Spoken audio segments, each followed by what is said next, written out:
முருகன் எப்படி தெரியும்? ப்ரோக்ராம்காக ரோட்டோர மக்களை வீடியோ எடுக்கும்போது என்னையும் எடுத்தார். அப்போ பழக்கம். என்னோட படங்களை பார்த்துருக்கீங்களா? இராணுவத்தை வேலை பார்க்கும்போது தியேட்டரில் போய் பார்த்துருக்கேன். நீங்கள் கடைசியாக இயக்கின படத்தை தவிர மற்ற எல்லா படமும் பிடிக்கும்.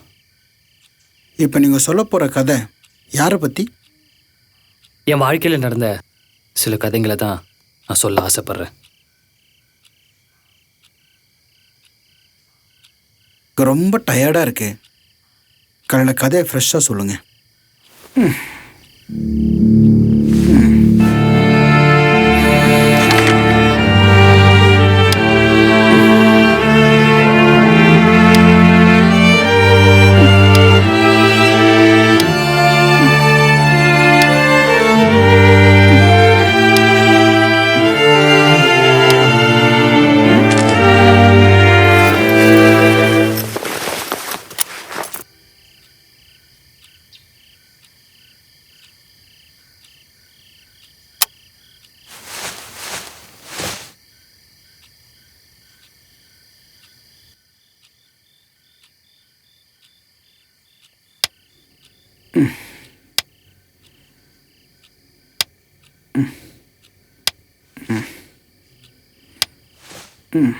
பல்லு வலிக்கிட்டு குளிச்சுட்டு வாங்க, சாப்பிட்லாம்.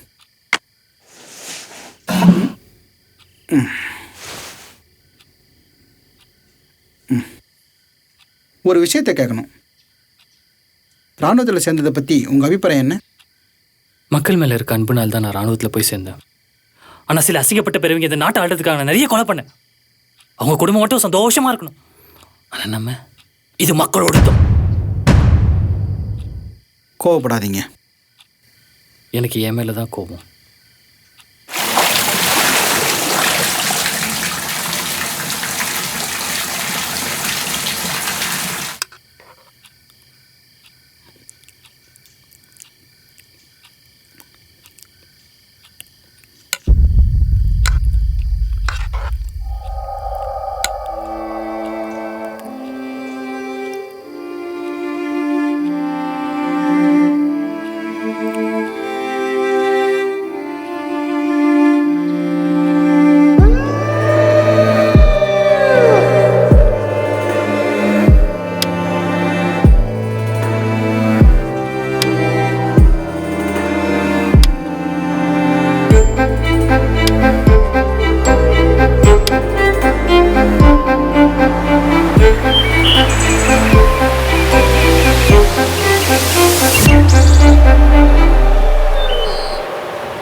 நீங்கள் கதை சொல்லும்போது எனக்கு தோணுற சில கேள்விகளை உங்ககிட்ட கேட்கலாமா?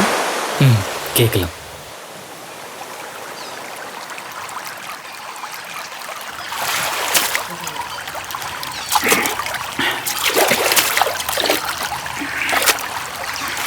எனக்குன்னு சொல்லிக்கிறதுக்கு இந்த உலகத்தில் யாருமே இல்லை.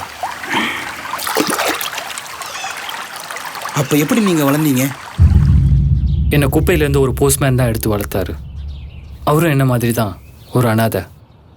அவர் இறந்ததுக்கப்புறம் இராணுவத்தில் சேர்ந்தேன்.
வலி தாங்க முடியாமல் கத்துற ராணுவ வீரர்களோட சத்தம் கேட்டு எனக்கு மன வேதனையாக இருக்கும்.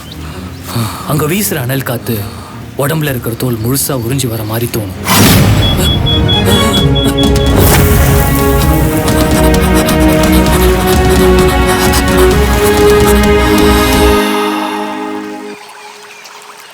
ஆனால் நான் மட்டும் எப்படி சாகாமல் இருந்தேன்னு தெரியல. இந்த துப்பாக்கி நீங்கள் கொண்டு வந்த பையில இருந்துச்சு. நீங்கள் எப்போ கொலைக்காரனா மாறினீங்க?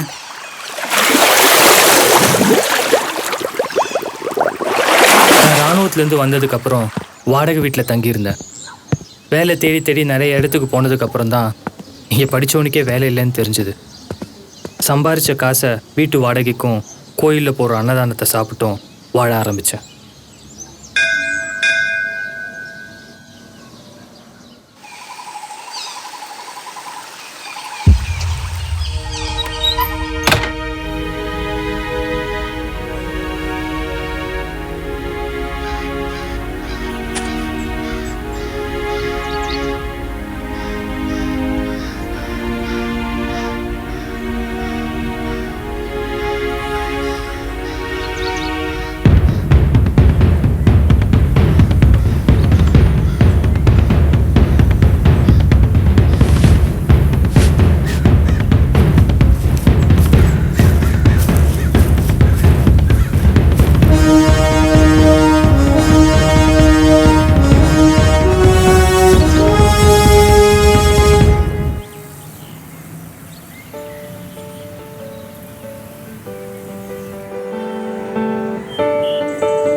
நோக்கும் காலை நில நோக்கும் நோக்காக்கால் தான் நோக்கி மெல்ல நகும்.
எனக்கு உன்னை நினைக்கும் பொழுது சாலை எங்கே நீளுதே,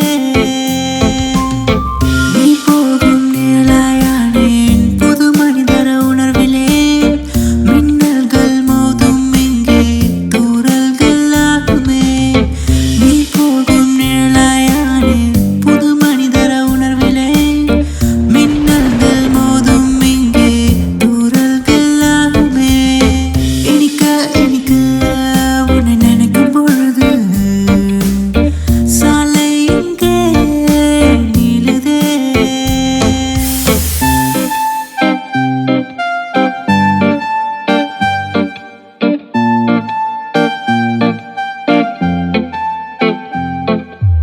Hey everyone, listening your happy musicals on the way from PY not one. I'm just trying to say you all about the love. Enika, rewind. எனக்கு தரரரரரரர, எனக்கு தரரரரரர, எனக்கு தரரரரரர, எனக்கு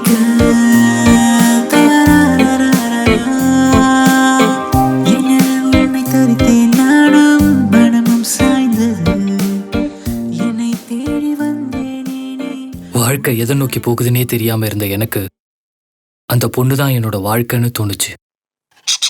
அவளை தவிர இந்த உலகமே இருட்டா மாற ஆரம்பிச்சது. எல்லா நேரமும் அவளை பார்த்துக்கிட்டே இருக்கணும்னு தோணும். ஒரு சில சமயம் என்னை அறியாமலே என்னோட கண்கள் அவ இருந்தாலும் இல்லைனாலும் ஜன்னல் வழியா அவளை தேடி பார்த்துக்கிட்டே இருக்கும்.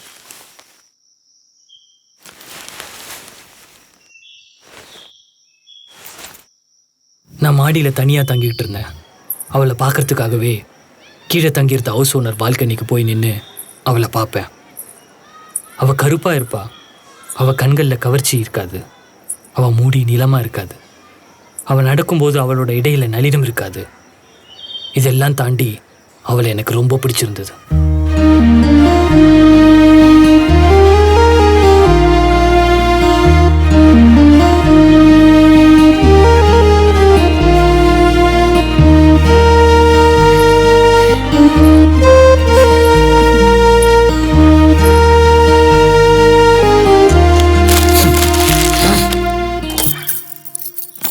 நான் சொல்கிற இந்த கதையில் 2 பொண்ணுங்க இருக்கிறதுனால உங்களுக்கு குழப்பமாக இருக்கலாம்.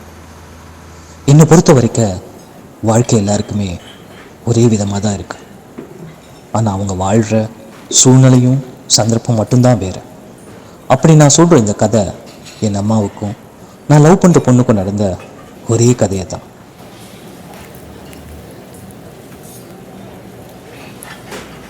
உங்கள் வாழ்க்கையில் நடந்த எல்லா விஷயங்களும் ஞாபகம் இருக்கா? இல்லை. பின்ன எப்படி சொல்கிறீங்க? இப்போ நம்ம சாப்பிட்டுக்கிட்டே பேசிக்கிட்டு இருக்கோம். இதுவே நாளைக்கு நினைவாக மாறும்பொழுது நம்ம என்ன சாப்பிட்டோன்னு ஞாபகம் இருக்கும், இல்லை நம்ம என்ன பேசணும்னு ஞாபகம் இருக்கும். அப்படி ஞாபகம் இருக்க சில விஷயங்கள் தான் நான் இப்போ உங்ககிட்ட சொல்கிறேன்.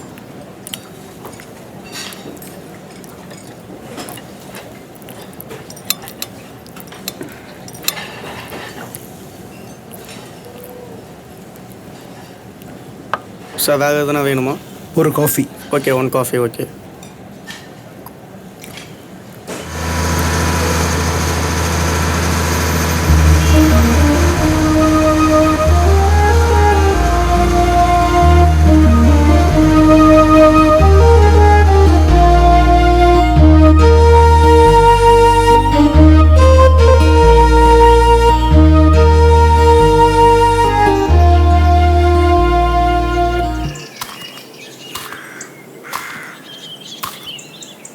காலங்கள் போக போக கையில் இருந்த பணமும் செலவாயிடுச்சு. வாடகை எடுத்து தங்கியிருந்த வீட்டோட ஓனரும் நான் இராணுவத்தில் இருந்ததுனால காசு இருக்கும்போது வாடகை கொடுத்தா போதும்னு சொல்லிட்டார். சாப்பாடும் கோவிலில் கொடுக்குற அன்னதானம் வாங்கி சாப்பிட்டுட்டு இருந்தேன். இருந்தாலும் தனிமையோட வெறுப்பும் எரிச்சலும் தாங்க முடியாமல் நடக்க ஆரம்பித்தேன். எங்கே போகணும்னு தெரியாமல் பல இரவும் பகலும் கடந்து தனிமையான இடத்துல போய் உக்காந்தேன். அப்போ தூரத்தில் தனியாக உக்காந்துக்கிட்டு இருந்தா. அவளை பார்த்ததும் என்னோட இதயம் படபடன்னு துடிக்க ஆரம்பிச்சது. அவளுக்கும் எனக்கும் இருக்கிற இடைவெளியை கடக்கும்போது நிறைய எதிர்பார்ப்போடு, பல கனவோடு, கொஞ்சம் கேள்வியோடு சுமந்துக்கிட்டு நடந்தேன். அவகிட்ட போக போகிறோன்னு நினச்சி வைக்கிற ஒவ்வொரு அடியும் எங்களுக்கு பிறக்க போகிற குழந்தைகளோட நினைவாக இருந்துச்சு.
இந்த புத்தகம் நீங்கள் படிச்சிருக்கீங்களா?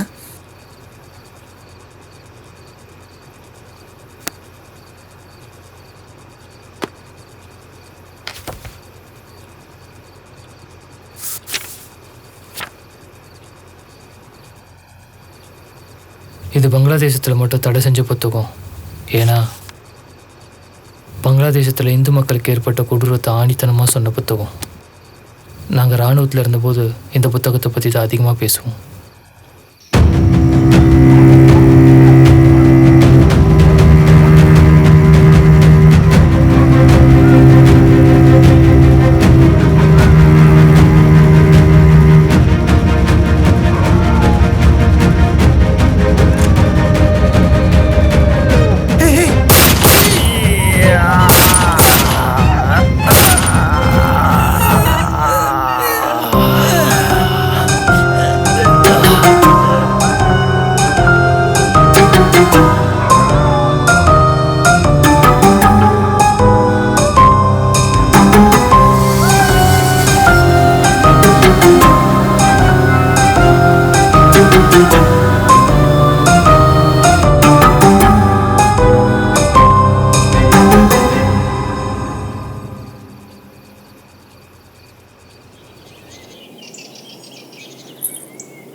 எவ்வளோ நாள் தான் அவ கூட பேசாமல் இருக்கிறது.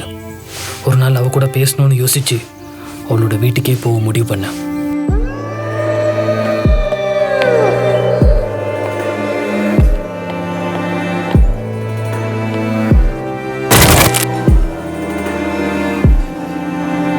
சார் வேறு எதுனா வேணுமா? ஒரு காஃபி. Okay, 1 coffee okay.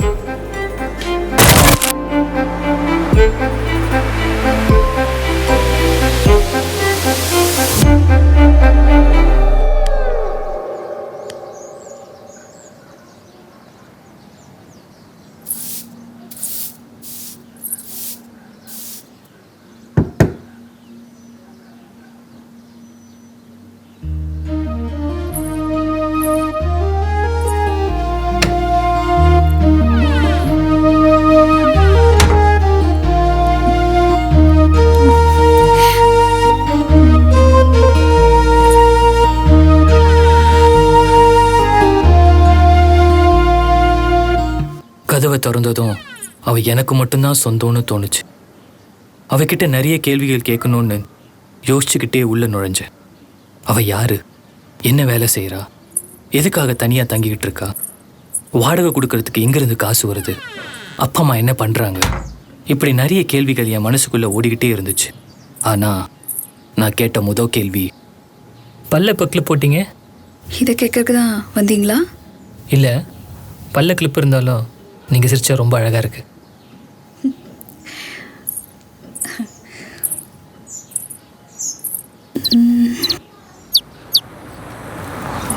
அன்னைக்கு நான் உங்களை பார்த்தேன். ஆனால் நீங்கள் எதுவும் பேசாமல் போயிட்டீங்க. உங்களை பற்றி தெரிஞ்சுக்கலாமா? என்னை பற்றி என்ன தெரிஞ்சுக்கணும்? 50 சவர நகை எடுத்துட்டு ஊர் சுற்றலான்னு வந்தேன். பேர்? எதுக்கு கேட்குறீங்க? சும்மாதான். ஹேமா. ஹேமா.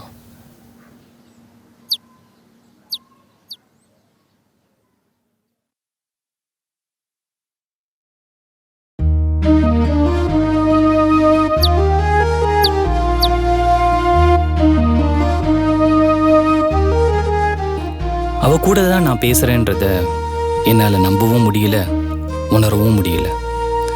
இது எல்லாமே விடிஞ்சதும் முடிய போகிற ஒரு அழகான கனவு மாதிரி இருந்துச்சு. அவ கூட பழக ஆரம்பித்தேன். முகத்தோட அழகை மட்டும் பார்த்து வர்றது காதல் இல்லை. என்னோட காதல் என் மனசில் ஏற்பட்ட அழியா நெருப்பை அணைக்க உதவுச்சு.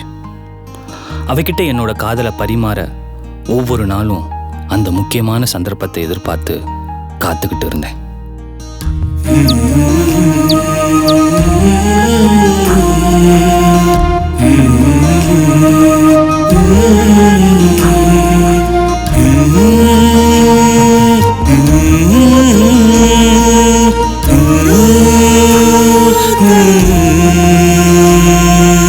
நீதான் என் நெஞ்சில் வசிக்கும் ஒரு ஜீவன், நித்தம் உன் முத்தம் அதை யாசிப்பவன்.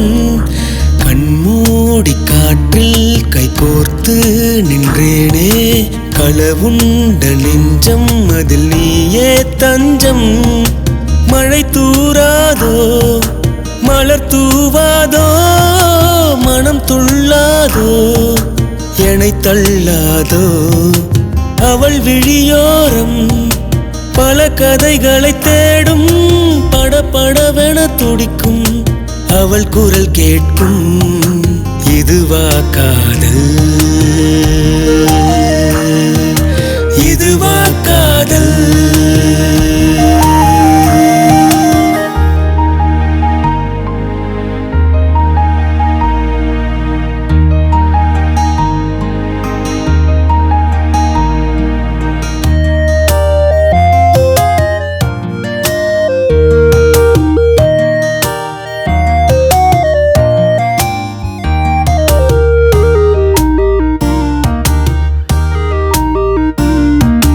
கனவும் நீயா காற்றும் நீயா, உறவென வந்து உயிருக்குள் சென்று கலந்தவள் நீயா.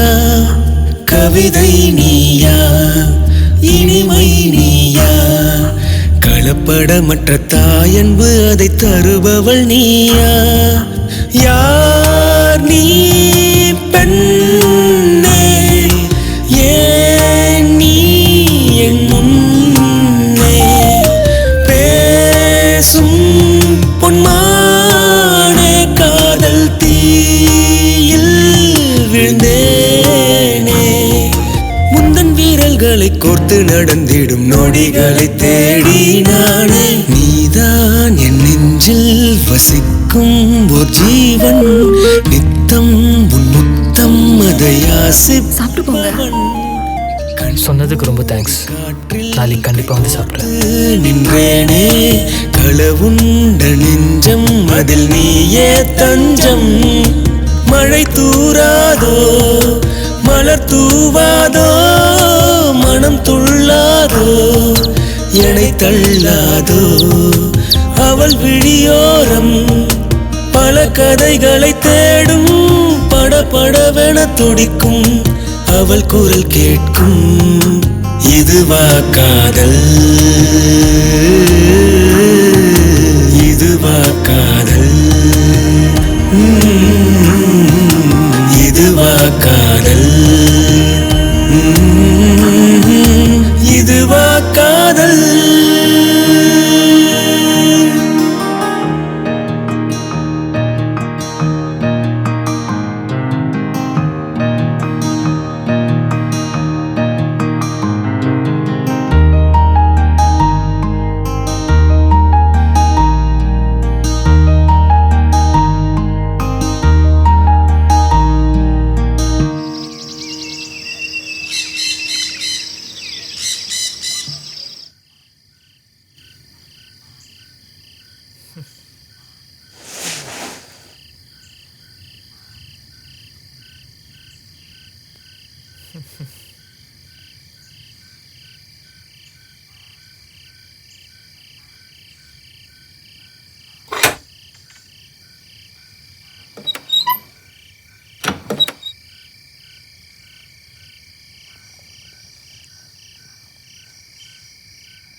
இதுதான் நான் அவள் கடைசியாக பார்க்க போகிறனோ, இந்த காட்சி தான் சாகிற வரைக்கும் மறக்க முடியாத நினைவாக இருக்கும்னோ அன்றைக்கி நான் சத்தியமாக நினைக்கல.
கண்ணம்மா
நீ இல்லாத வாழ்க்கை ஒன்று அது தேவையில்லை உயிரே.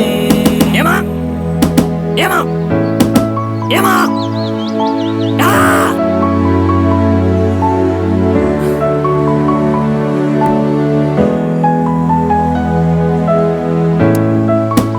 ஏமா ஏமா ஆ!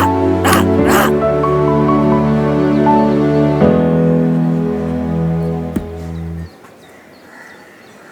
நீங்க என்னை பார்த்து காதலிக்கிறியான்னு கேட்டீங்க. அதுக்கு பதில் சொல்றதுக்கு முன்னாடி உங்ககிட்ட ஒரு விஷயத்த சொல்லணும். ஒரு நாள் என் வீட்டு மாடியில் தனியாக நின்றுட்டு இருக்கும்போது திடீர்னு யாரோ என் கண்ணை மூடி கழுத்தில் முத்தம் கொடுத்தாங்க. கையை தள்ளிட்டு திரும்பி பார்த்ததும் அது எங்கள் மாமான்னு தெரிஞ்சுது. அது வேற யாரும் இல்லை, என் அம்மாவோட கூட பிறந்த தம்பி. மாமாவோட மனைவி அவர் கூட வாழலை. அவர் எங்கள் வீட்டில் வந்து தங்க ஆரம்பித்ததும் நான் எப்பவும் அம்மா கூட தான் இருந்தேன். ஒரு நாள் அம்மா இல்லாத சமயத்தில் என்னை கட்டி பிடிச்சி முத்தம் கொடுத்தாரு. அவர்கிட்ட என்னால் போராடவே முடியல. கிட்டத்தட்ட 1 மணி நேரம் நிர்வாணமாக நான் படுத்துட்டு இருந்தேன். நடந்த விஷயத்த அப்பா அம்மா கிட்ட சொல்கிறதுக்கு ரொம்ப ரொம்ப பயமாக இருந்தது. 2-3 மாதம் கழித்து அம்மாவுக்கு விஷயம் தெரிஞ்சதும் அவங்க தற்கொலை பண்ணிக்கிட்டாங்க. எனக்கு தற்கொலை பண்ண தைரியம் இல்லாமல் அப்பாவுக்கு தெரியாமல் வீட்டில் இருந்து நகைகளோட கிளம்பி நிறைய இடத்துக்கு போனேன். எனக்கு பிறந்த என் குழந்தைய குப்பை தொட்டியில் போஸ்ட்மேன் பார்க்குற மாதிரி நானே போட்டேன்.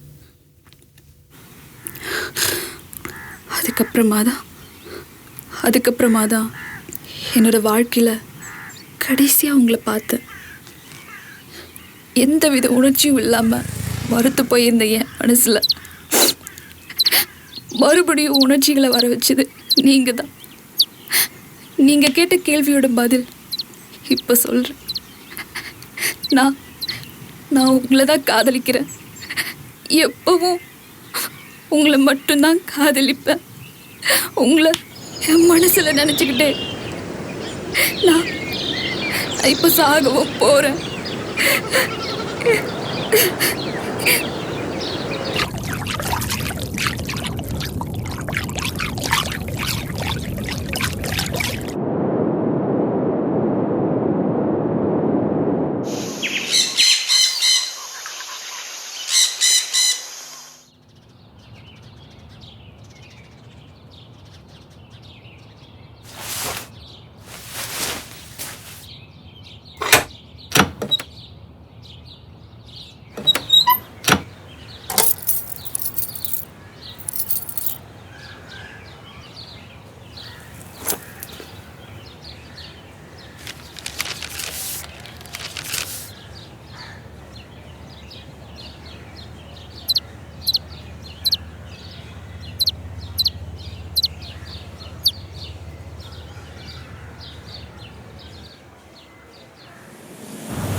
அவள் செயினை விற்று கிடைச்ச காசை எடுத்துக்கிட்டு துப்பாக்கி வாங்க போனேன். காசு இருந்தால் துப்பாக்கி வாங்குறது பெரிய விஷயம் இல்லை. ஆனால் துப்பாக்கி எங்கே கிடைக்கும், யார்கிட்ட வாங்கணும்னு தேடுற பயணம்தான் பெருசாக இருந்துச்சு.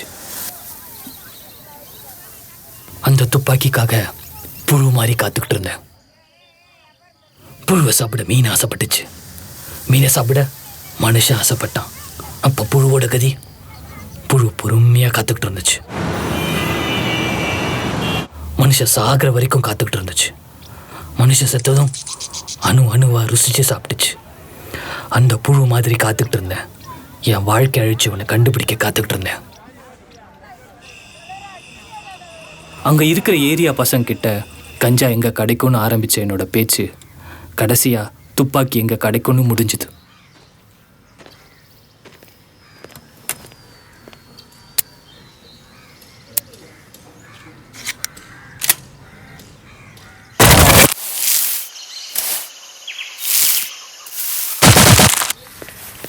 ஹேமாவோட மாமாவை கொலை பண்ணணும்னு துப்பாக்கி வாங்கிட்டு அவனோட உருவம் தெரியாமல் நம்பிக்கையை மட்டும் வச்சு தேட ஆரம்பித்தேன். இப்போவும் தேடிக்கிட்டு இருக்கேன், இனியும் தேடுவேன்.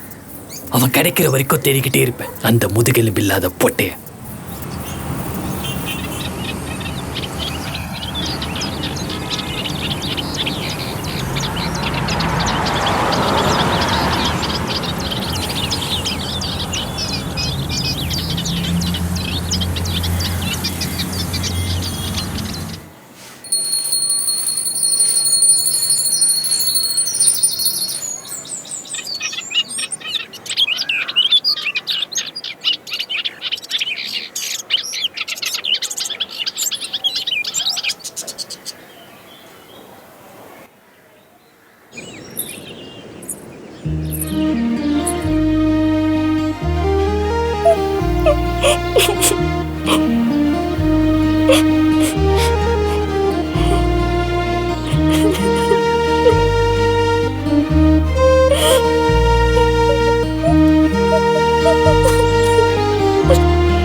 என்னோட உடல்லையும் மனசுலையும் ஏற்பட்ட களங்கத்தோட உங்க கூட என்னால் வாழ முடியல.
அவ கூட நான் பழகின அந்த அழகான நினைவுகள் மட்டும்தான் பல நாட்கள் நான் சாப்பிடாம உயிரோடு இருக்கிறதுக்கு உதவுச்சு. நினைவுகள் ரொம்ப இனிமையான ஒரு இறந்த காலம். என்னோட தேடலையும் அவளோட நினைவையும் மனசு நிறைய சுமந்துட்டு வானத்தில் கடந்து போகிற மேகம் மாதிரி என் வாழ்க்கையை கடந்து போனேன்.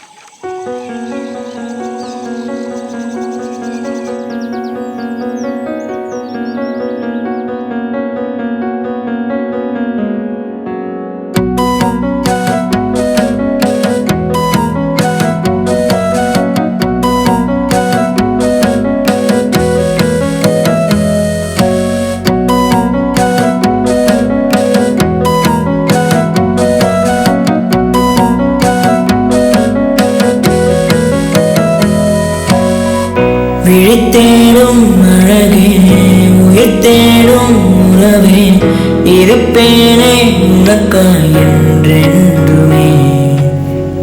கடல் வானம் போல அளவில்லா காதல் கொண்டேனே நானும் மேலத்தான். ஆயுள் ரேகை போல ஆயுசுக்கும் உன்னா உள்ளங்கையில் வச்சு பார்த்திடுவேன். தன்னந்தனியாக இருந்தா கூட உன் நினப்பு போதும் வாழ்ந்திடுவேன். அடியே கண்ணம்மா அடியே கண்ணம்மா உசுர உனக்காக நான் பூட்டி வச்சேன். அடியே கண்ணம்மா அடியே கண்ணம்மா தினமும் மூச்ச நான் சுவாசிக்கிறேன். அடியே கண்ணம்மா அடியே கண்ணம்மா உசுர உனக்காக நான் பூட்டி வச்சேன். அடியே கண்ணம்மா அடியே கண்ணம்மா தினமும் மூச்ச நான் சுவாசிக்கிறேன்.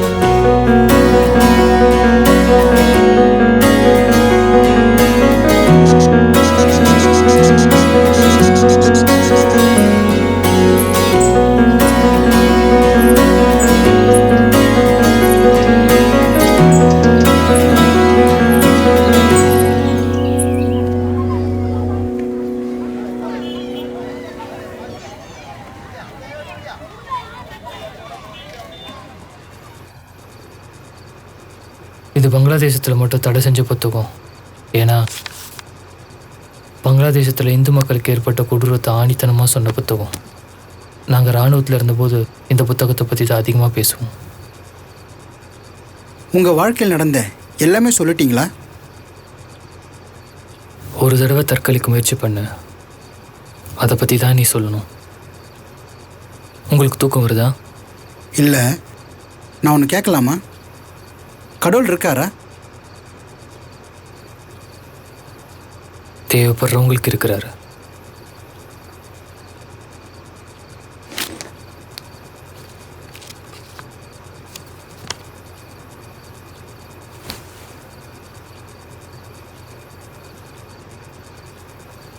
இது வரைக்கும் நான் சொன்னதை வச்சு நீங்கள் என்ன நினைக்கிறீங்க? ஒரு நிமிஷம். ஹலோ, ஆமாம். அந்த பர்ஸை கொஞ்சம் கொடுங்க.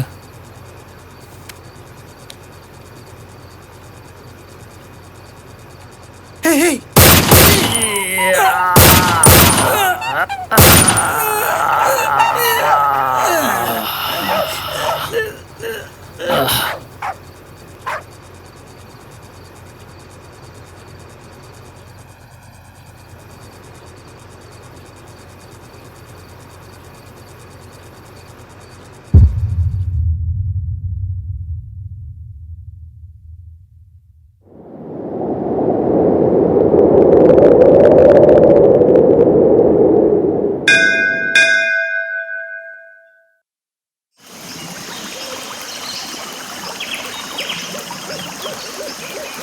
எத்தனை நாள், எத்தனை மாதம், எத்தனை வருஷம் ஹாஸ்பிட்டலில் இருந்தேன்னு தெரியல.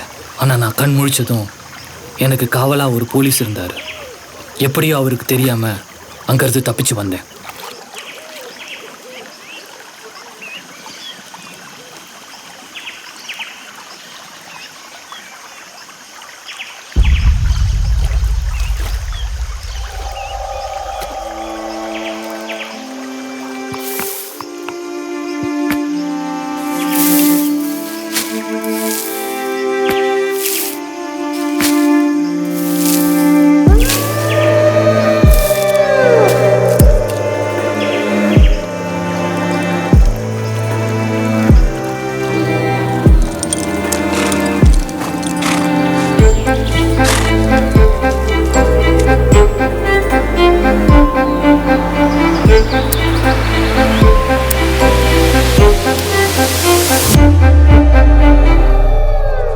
இது வரைக்கும் நான் சொன்னதை வச்சு நீங்கள் என்ன நினைக்கிறீங்க?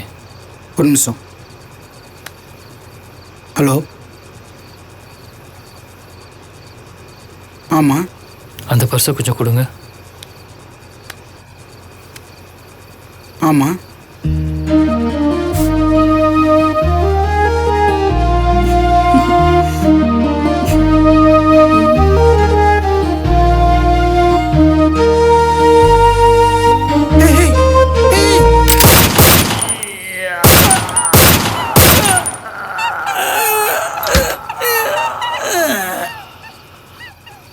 எனக்கு போட்டுக்கிறதுக்கு புது துணியும் சாப்பாடு வாங்கி தந்த இயக்குனர் என் கண் முன்னாடியே ரத்த வெள்ளத்தில் இறந்தார். அவரோட பர்ஸை பார்த்ததும் நான் காதலிச்ச என்னோட ஏமா அப்பா தான் இந்த இயக்குனர்னு தெரிஞ்சது. அதுக்கப்புறம் ஹேமாவோட மாமாவை கண்டுபிடிக்கிறது எனக்கு ரொம்ப கஷ்டமா இல்லை. அந்த முதுகெலும்பு இல்லாத பொட்டையை கண்டுபிடிச்சேன்.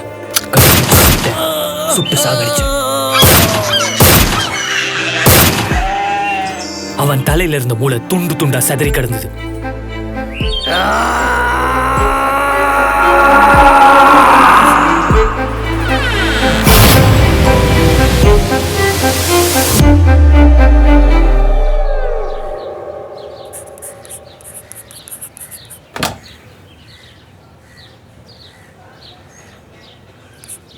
மாமா, நான் இங்கே தங்கி வேலையை பார்த்துக்கலான்ட்டு இருக்கேன். நல்ல யோசனை தான். நான் ஷூட்டிங் போயிட்டா நீங்கள் ஒத்தாசையாக இருப்பேன். மாமாவோட மனைவி அவர் கூட வாழலை. அவர் எங்கள் வீட்டில் வந்து தங்க ஆரம்பித்ததும் நான் எப்பவும் அம்மா கூட தான் இருந்தேன். ஒரு நாள் அம்மா இல்லாத சமயத்தில் என்னை கட்டி பிடிச்சி முத்தம் கொடுத்தாரு. அவர்கிட்ட என்னால் போராடவே முடியல. கிட்டத்தட்ட 1 மணி நேரம் நிர்வாணமாக நான் படுத்துட்டு இருந்தேன்.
முருகன் எப்படி தெரியும்?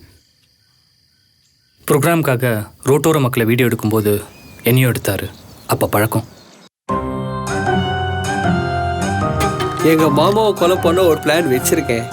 ரோட்டோரத்தில் இருக்கிற ஒரு பைத்தியக்காரங்கிட்ட நல்ல கதை இருக்குன்னு சொல்லி அந்த பைத்தியக்காரனை மாமா கிட்ட அனுப்பி வச்சதுக்கப்புறம் எங்கள் மாமாவை சுட்டு சாகடிச்சிட்டு அந்த பைத்தியக்காரனை மட்டும் சாகாத மாதிரி சுட்டுட்டு எனக்கு தெரிஞ்ச கட்சியாளுங்களை வச்சு போலீஸு காசு கொடுத்தா கொலை பழியை தூக்கி பைத்தியக்காரன் மேலே ரொம்ப ஈஸியாக போட்டுடுவாங்க. அதுக்கப்புறம் மொத்த சொத்தம் எனக்கே தான்.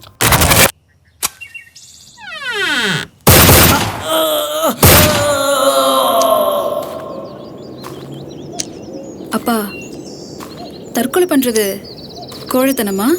ஆமாம். எப்படி சொல்றீங்க? தண்டவாளத்தில் 180 கிலோமீட்டர் ஸ்பீடில் வர ட்ரெயின் முன்னாடி நின்றுட்டு ட்ரெயினோட சத்தம் கேட்டாலே உடம்பெல்லாம் நடுங்கும். அதெல்லாம் துணிஞ்சு நிற்கிறாங்களே, அவங்களாம் கோழையா? கற்பனையில் ஆசைப்பட்ட விஷயங்கள்லாம் கிடைக்கலன்னு தெரிஞ்சதும் தற்கொலை பண்ணிக்கிறாங்க. யதார்த்த வாழ்க்கையை புரிஞ்சு வாழ தெரியாதவங்கெல்லாம் கோழைங்க தான்.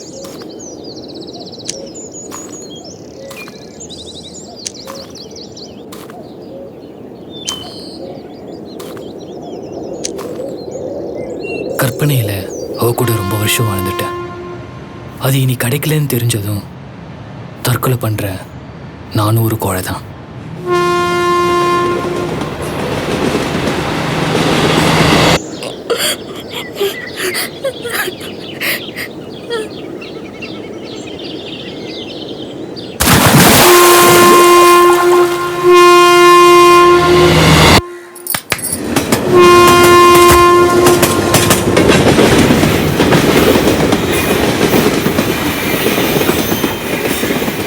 ஒரே ஒரு விஷயத்தை மட்டும் சொல்ல மறந்துட்டேன்.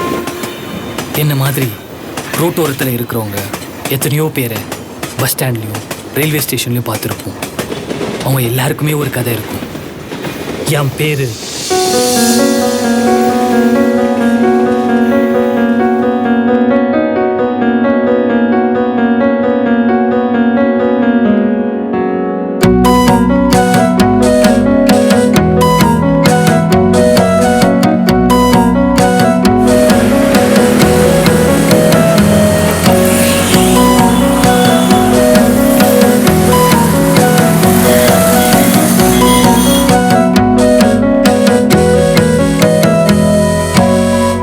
விழித்தேடும் அழகே, உயிர்த்தேடும் உறவே, இருப்பேனே உனக்காய் என்றென்றுமே. கடல்வானம் போல அளவில்லா காதல் கொண்டேனே நானும் மேலத்தான். அயல்ரகை போல ஆயுசுக்கும் உண்ணா உள்ளங்கையில் வச்சு பார்த்திடுவ. தன்னந்தனியாக இருந்தா கூட உன் நினப்பு போதும் வாழ்ந்திடுவ. அடியே கண்ணம்மா, அடியே கண்ணம்மா, உசுர உனக்காக நான் பூட்டி வச்சேன். அடியே கண்ணம்மா, அடியே கண்ணம்மா, தினமும் மூச்ச நான் சுவாசிக்கிறேன். அடியே கண்ணம்மா, அடியே கண்ணம்மா, உசுர உனக்காக நான் பூட்டி வச்சேன். அடியே கண்ணம்மா, அடியே கண்ணம்மா, தினமும் மூச்ச நான் சுவாசிக்கிறேன்.